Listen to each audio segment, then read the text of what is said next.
Progress. Okay. Thank you, Ginette Hunter, for having joined us this evening. We are thrilled to have you talk with us about Feng Shui in the summertime. I understand that after you spent a lot of time indoors, you know that we're finally encouraged to open our windows and doors to invite in all the beautiful fire energies of summer into our homes and our lives. Um, we are wondering how the fire element actually affects us all. So you possibly would talk about that with us. Um, when you look at both the outdoor and the indoor locations of our homes and businesses, I look forward to hearing how you can explain, and learn about Feng Shui techniques, and not only to understand these different spaces, but to understand ourselves. And you are an established interior decorator with over 40 years experience, and your passion to understand design is what led you to discover, study, and become a certified Feng Shui practitioner in 2007. And in 2010, you founded Harmony in Design. It is a Feng Shui consultation business. Your designs continue to expand your lifelong study by implementing positive, healthy, sensitive changes in your clients' homes, businesses, and lives. And I understand this is an honor and a great blessing for you to be doing this. So, what an introduction. I don't think there's anything left to say. No, first, I want to once again say hello and wish everyone a happy summer solstice that we were introduced to yesterday. And funny thing about this evening is that we are going to be discussing about how the energies change around us with the seasons. And when I was approached to do this presentation, it was January. Do you remember that? It was so cold. And I just thought, I cannot wait for those beautiful hot days. And boom, just before you know it, here we are in the heat, really. So it's very appropriate for sure. It has been a long winter. I know that for introverts, it's been a sort of like an opportunity for them to spend time, in their space, but it's affected everyone, introvert, extrovert, everyone in their own way. And so when we're indoors and the energy, the circulation in our home is stagnant, we don't realize it, but it begins to feel very heavy. And it's very much like in your body when you don't have proper circulation, you're not feeling so well, your energy is low. And I like to relate a space, a house, a business as a body, just as our own body. We need that to promote that circulation so that we feel really good. And since we're spending so much time indoors as we had this winter, it was so nice to be able to open the windows and doors, like Jocelyn just said. And what happens is that we begin to shift the energy when we do that. We begin to feel the fresh air, the circulation coming into our space, and our space begins to feel lighter, and next thing you know, it's like a domino effect. We're actually beginning to move things around the room to improve that circulation without realizing it, whether it's a piece of furniture in front of a window or drawing back the curtains or cleaning the windows or whatever, we're feeling this new energy and we want to promote it. So we don't even need to know Feng Shui to feel that, and so as a result, we begin to feel lighter. We begin to have more energy. And the next thing you know is that the weather is warm enough as it is now. And we're spending time outside because we are connecting with nature. We are connecting with the five elements, the natural, the universal elements, I like to call, of nature. And that really nourishes us and makes us feel really good. So now we're Now we're bringing furniture outside, for goodness sakes. We want to spend as much time as we can outside. You know, is there anyone that can relate to what I'm saying? You know, I see some heads nodding and hands. And so we want to spend time outside. And so it's a transition that we're going through.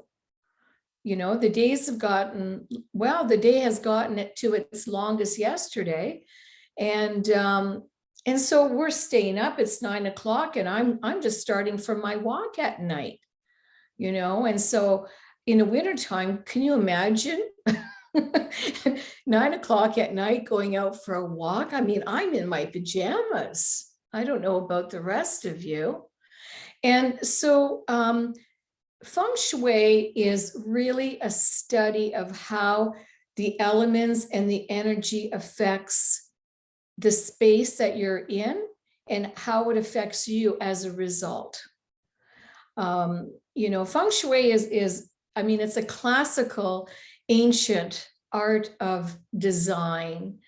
And I think that in the last, maybe the last 10 years or so, there's been sort of a new age movement of Feng Shui. And I suppose, you know, it works for some people, but people lose the classical application and theories of placement of furniture. It's fascinating. I've had to write notes because I get sidetracked. I mean, I get going about something and it just sort of leads on to another. And so I just have a few little notes because I can get really sidetracked, as I just said. But really, Feng Shui is an umbrella of many things. You know, it's like, what does a nurse do? Wow, well, she cares for, or he cares for people. But what else do they do? I mean, it's a huge umbrella. And Feng Shui is that way as well. It's just not about one thing. You know, when we translate the word Feng Shui, it translates into wind and water. Well, that doesn't answer any questions of design. You know, what does that have to do with design? The reason that they've chosen these words, they're ancient and they've been translated, is that they began to study the effects of the wind and the water and how it carried energy around. And that's really what that means. All right.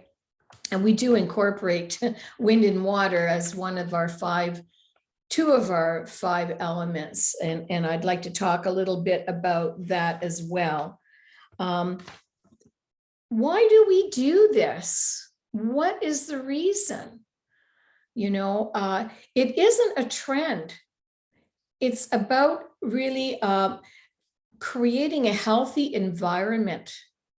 We spend so much time in our homes, you know, and the longest time that we spend is in our bedroom.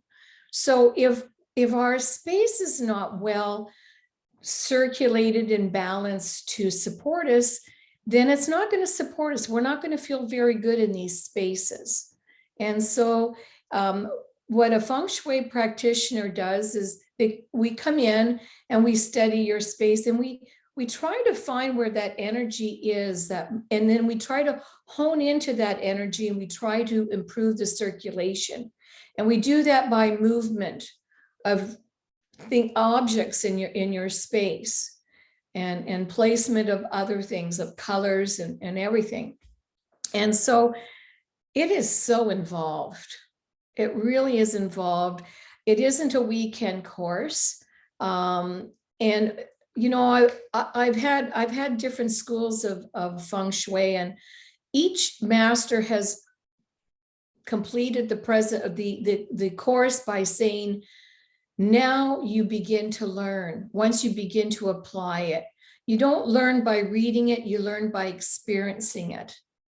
I love to have a safe space around me. And that is something that began when I was a little girl. I felt the need to have a safe space. It's something I never spoke about until, you know, a few years ago.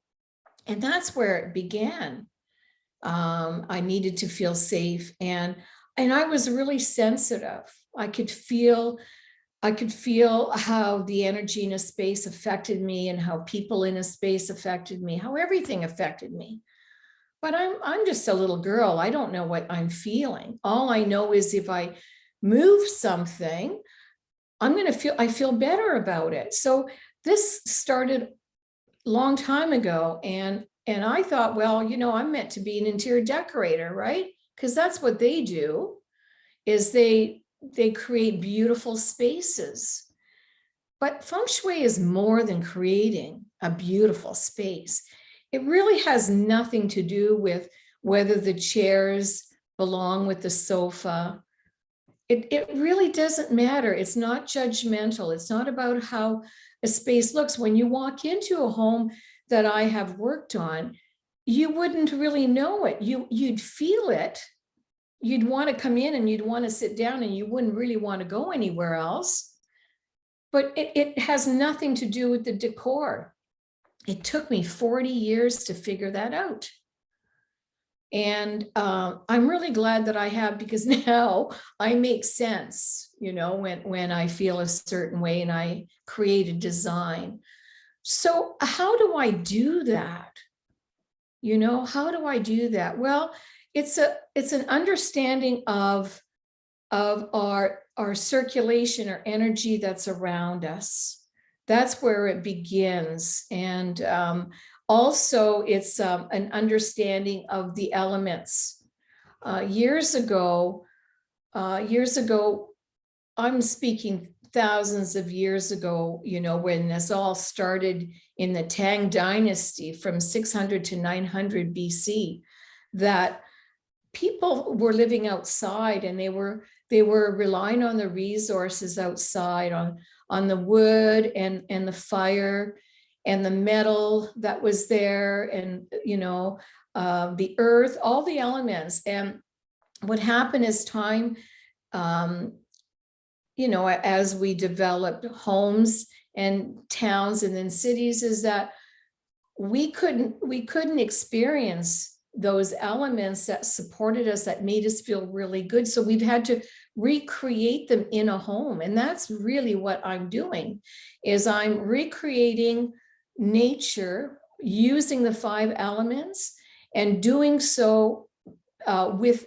being mindful of good circulation and how the elements are related to each other. It's so complicated, but when I come in and I do a presentation and a study on your home, I simplify it so that everyone can understand what's going on. And what's really interesting about it is that as a result, you begin to understand your space. You begin to understand what your space represents. And you can now focus on each area of your house. You don't have to be closing all the doors anymore. If you don't want to go in there, you can go in and understand why. And as a result, you begin to learn about yourself. And so it's also a personal study of the clients as well. And that's all related. And it all makes perfect sense.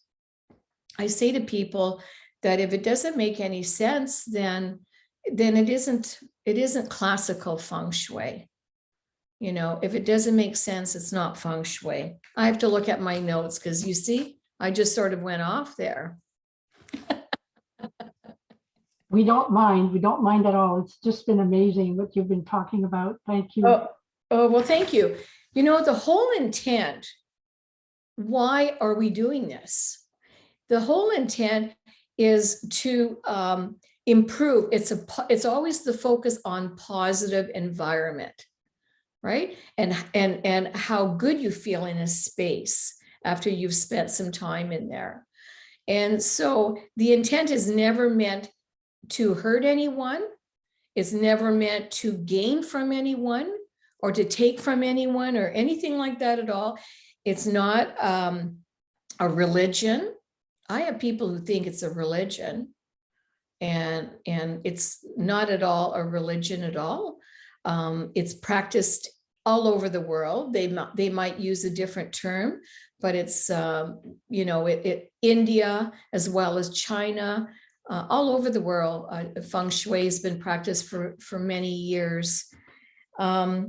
So I think that the springtime is a transition. I sort of left off there a little way back before I kind of got off course, Jocelyn. And so it's a time of a transition. And I notice that people make changes in their lives as a result of it, because they have the energy. Let's face it, we have the energy of the summer now, that fire energy.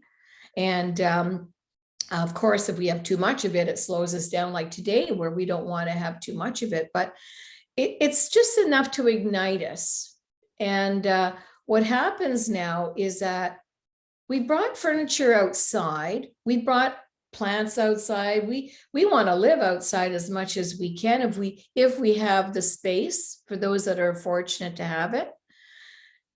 But then what happens in the fall is that we've got to bring that furniture back in, and the energy changes every time you make a move of furniture or anything in your house, whether you realize it or not. You're actually changing the feel of that space.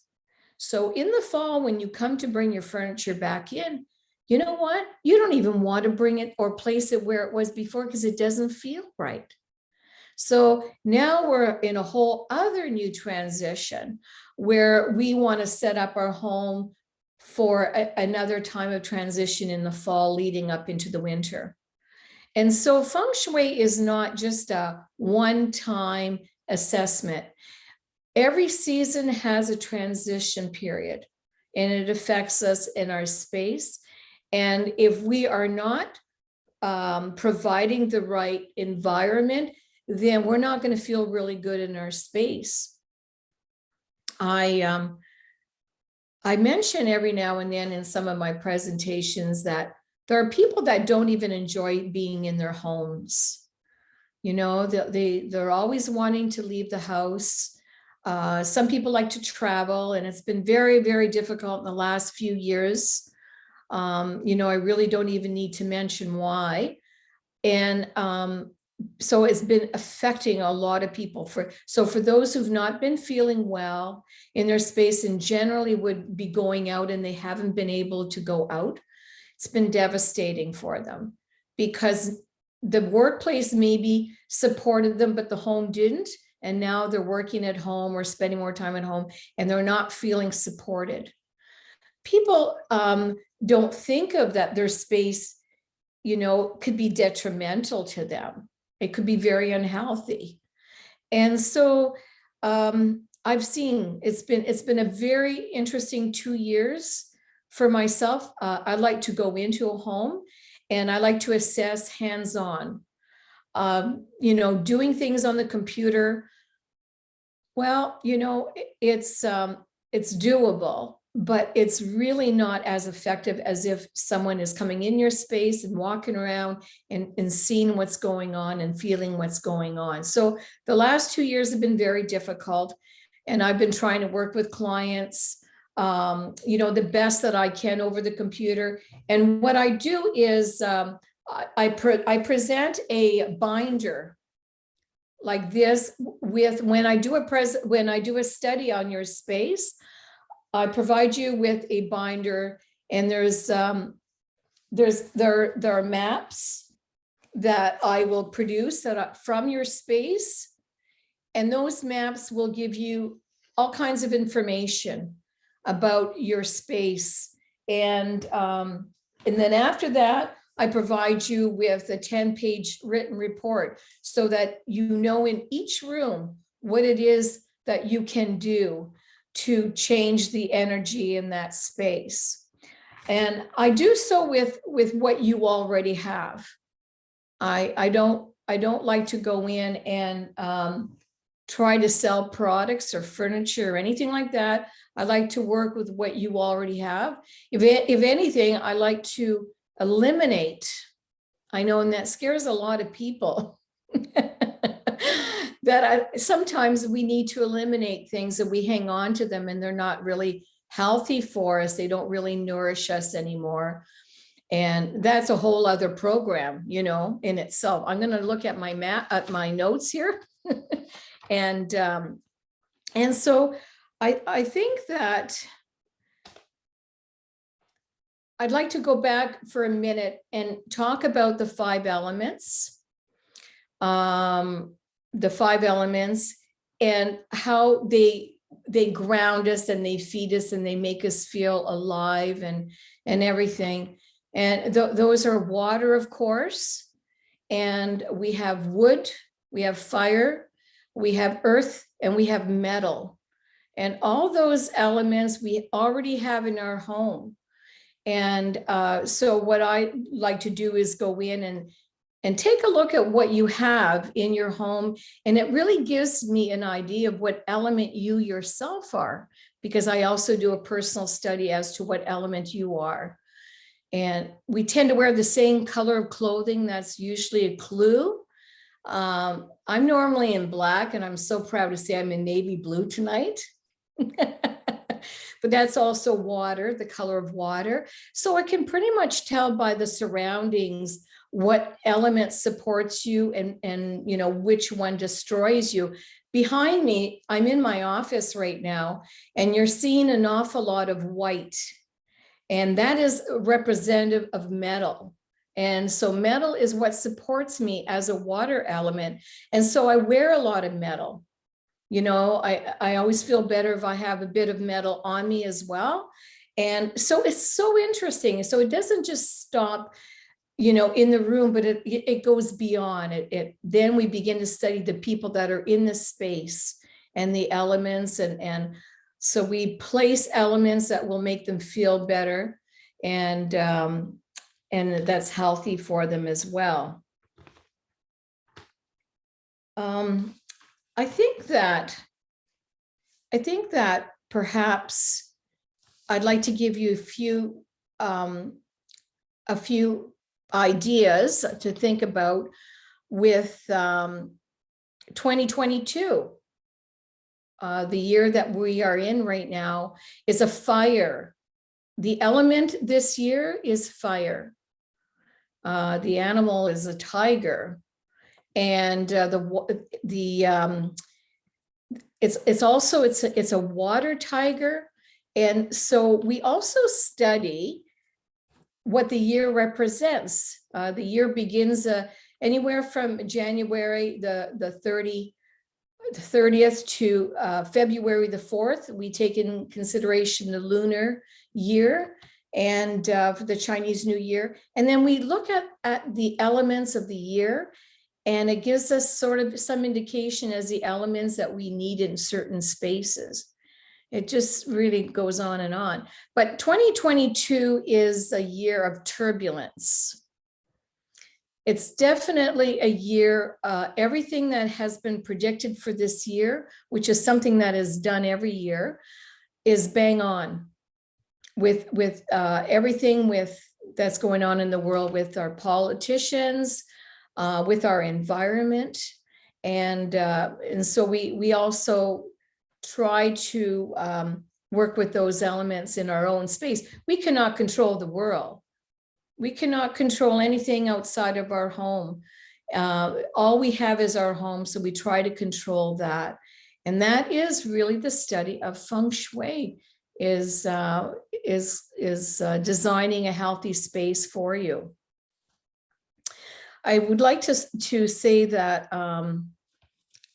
harmony, which is balance, which some people know as yin yang, the polarities that this whole world is made out of, is not achieved through fear. Not through fear. So there is no fear driven in a design of Feng Shui. And I just want to point that out, because in New Age, they say if you're not going to be wearing a certain locket, that, these horrible things are going to happen to you. And please understand that this is just really, it's money making. And there are people that make a lot of money doing this. but that's not how you achieve harmony. It isn't through fear. And I think that we need to remind ourselves to stay grounded, to stay, to make sure that our feet are on the ground, and to be very open to the change, like a tree. If you have an oak tree and it's windy, it's not very flexible, so the branches are going to break. But in a bamboo, the bamboo is very flexible and it's less likely to have damage.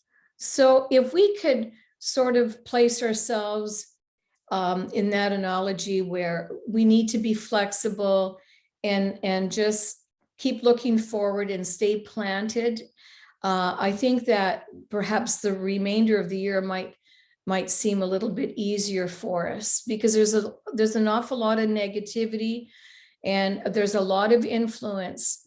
Every time you step out your house, there's negative influence. There's positive influence, but there is a lot of negative influence, and we need to sort of maybe make ourselves aware of how that affects us.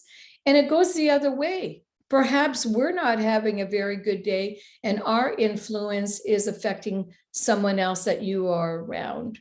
So, we're all connected and we all affect one another. And so I always like to say, just try to be positive and look after what you can. And the rest of the universe will look after, what needs to be done. And I think that I would like to end this by thanking all of you for allowing me, to share my passion. And, I had all these notes and they're just sitting here because it's a passion. It's not a memory. It's how I feel. It's a deep passion to help people with their space. And I've mentioned before to so many people, you don't get rich from doing this, but I'll tell you that the trade-off is certainly worth the endeavor. And so it's a meeting. It's a real honor meeting all of you, and thank you very much for allowing me to share my passion with you. My goodness, pretty amazing, Ginette. Even though I've read books over the years, applying the principles is a completely different thing. And you are so correct when you say that. It doesn't matter how many books we read on Feng Shui. I always knew that I can help people with placing items, but I also know that it's not Feng Shui what I'm doing. It's just simple organizing. Years and years of study. Yeah, and our intuition. We need to tap into our intuition and not forget that it never lies. I believe you. At this point, can you take any questions then, Ginette? Absolutely. Okay. Who would like to ask a question? I just want to say I've been working with Ginette for how many years now? Quite a few. And for a while there, and every year we do what we call the flying star, because there is an energy shift in that January-February thing that happens. And I have to say, men are not always receptive to this kind of information. However, this is the first year I put my saltwater cures out and did not get a peep. And the exact spots that they are in there's been no arguments, there's been no, so there's so much to it. She can't even get to the tip of this iceberg. But when you get your home done and she has to come in and draw the whole plan out, and it's and what I like about Ginette when she comes too is that she doesn't try to make you do anything. If you're resistant to something, there's a reason. Yes. And she will work around that, because there are certain things that you may feel strong with at the time, and you may not be ready to move yet, but eventually you'll feel you may do that change. So it's and it doesn't mean you have to change your whole house or change the color of your rooms, Right. all that kind of stuff. It's such an easy maneuvering fix. Yeah. Yeah. That and one of my examples is this area here, this triangle here, was kind of an argumental spot last year. Okay, and I got that freezer. I bought this freezer and I brought it home, and I was not allowed to plug that in until the next February. And all of a sudden, he just gave up the hold on it and said, I don't even know why I've been fighting over this. I don't know why. He's been resistant. So it's like, but having the knowledge that I waited it out, like I knew that it was going to change because of doing this so many years now, that I knew the energy would change. Now it may change back next year. We'll have to see what we do about that. But so yeah, definitely she has got the knowledge and the experience to amaze people, really. Thank you very much for saying that. You know, we didn't even get into each area of the house represents an area of your life. Yes. And depending on how the energy is visiting that space that year, sort of tells us if we need to calm that space or, you know, or we want to promote some energy. And we do that with the elements, of course. You know, and so thank you for bringing that up. And there are some areas that, you know, like the Southwest and the center of your home this year that, you know, you don't want to be spending too much time in. The energy just doesn't feel good the way it circulates in that area. And so we get very specific about things. And thank you for mentioning also about the flying stars and how there's always a reason why people do not place items or why people place items in a certain area of the house. It gives me information as to really what's going on. Mm-hmm. Yeah. And I do find the more that I've done it, the more my intuition is what before I get the new one, I've already started to do some of those things. Oh, good. Because of knowing the pattern of activating or deactivating the areas. Well, you're getting, you know, the intent and the areas of your home. And, you know, people don't think about this, but the energy on this earth changes continuously.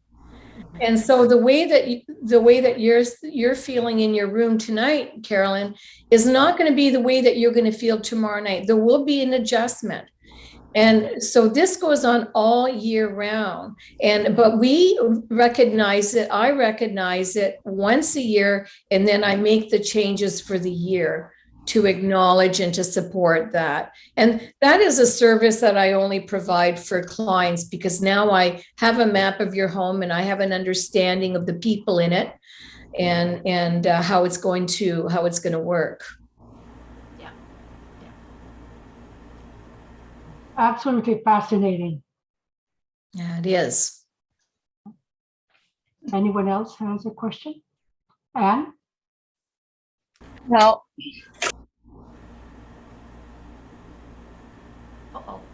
Mute. I thought I had unmuted, sorry. Not sure if what I'm have to say has anything to do with Feng Shui or not, but it might. I received a gift from someone the end of the summer last year. It was a big plant. It was a plant. It wasn't all that big at the time.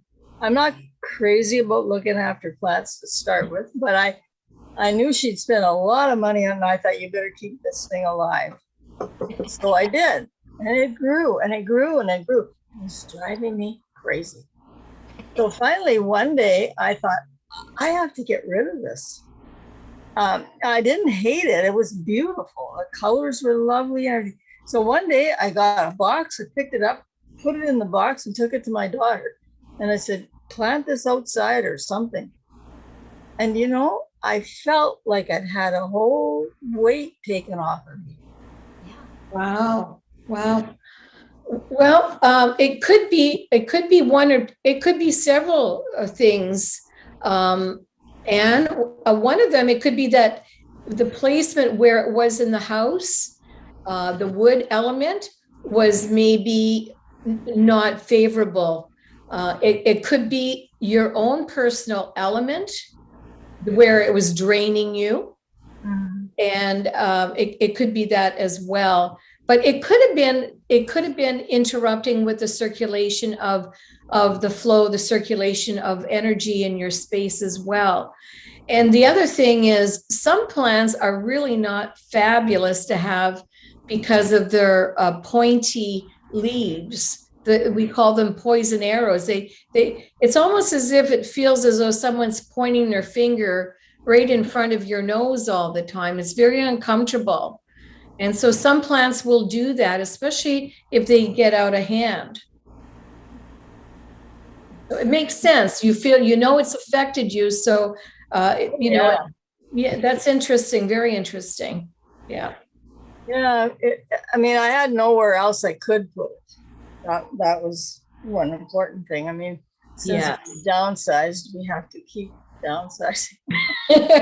That's the thing, isn't it? Yeah. Yeah. So that was it. It was very, but I just, and every time I look over where it was, I think, oh, wow. Wow. That's really, yeah. That's a good observation on your part, Anne. Thank you very much for, but that's like a little case study that we would do. It really would. Yeah.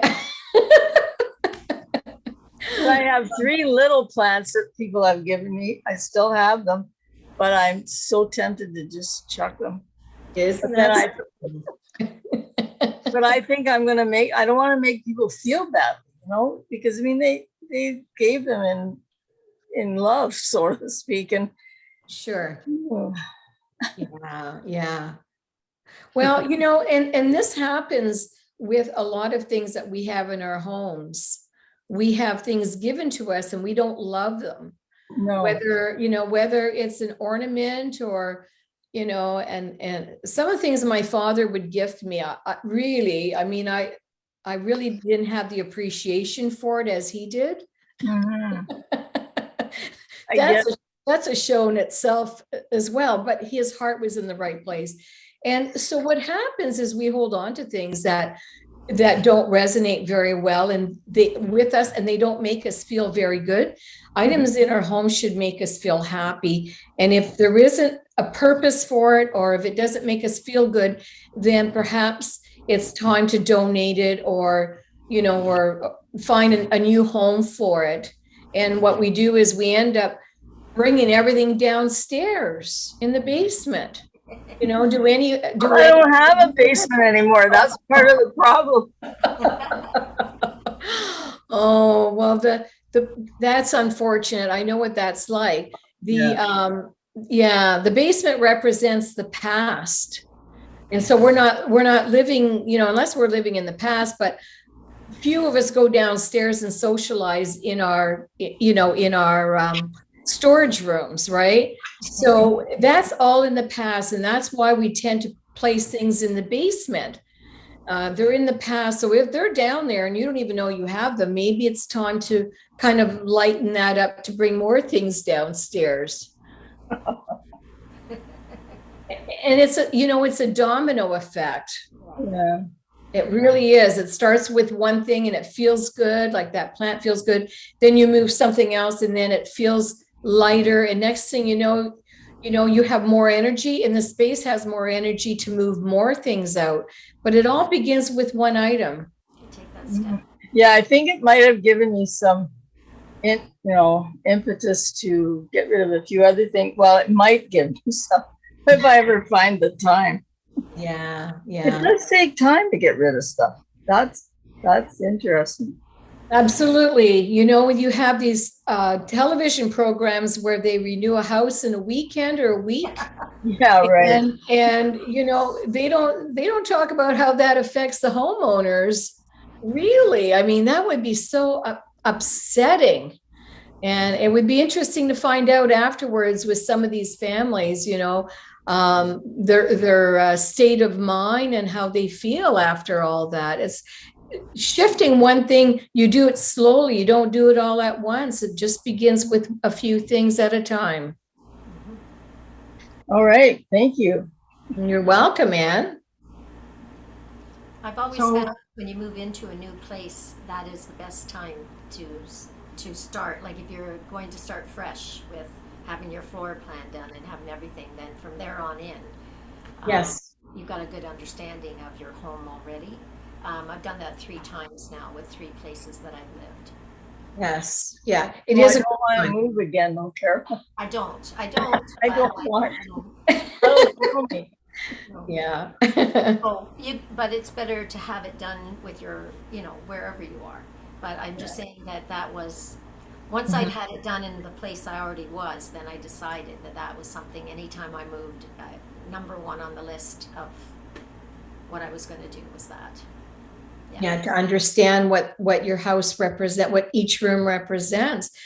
That's right. You know, to find the ideal bedroom. You know, you have choices to choose from, or a study room, or you know how to place things. It makes it a lot easier, of course, if you're starting with, you know, almost nothing. But the reality is, most of us aren't in that state. Absolutely. Yeah. Interesting. Wow. Anyone else has questions? At one point, Beth, you had your hand up and. Oh, Ginette, are you going to people's homes now, or are you still doing it online? No, I started going to homes whenever it was okay. And so, because not everyone's comfortable with me coming into their home still, you know, still depending on their health. But myself, I am now going on location, and things have lightened up quite a bit in the last few months, for sure. Summertime is a difficult time because people are spending most of their time outdoors. They're not spending it indoors. So fall, usually in the fall and on, is when it begins, you know, my work begins to pick up for me. January, February, March is very busy time for me as well. That's also a good time to have a consultation done. But fall is really a good time because, you know, you can decide on some changes at that time, because you still have all that energy from the summer. Great.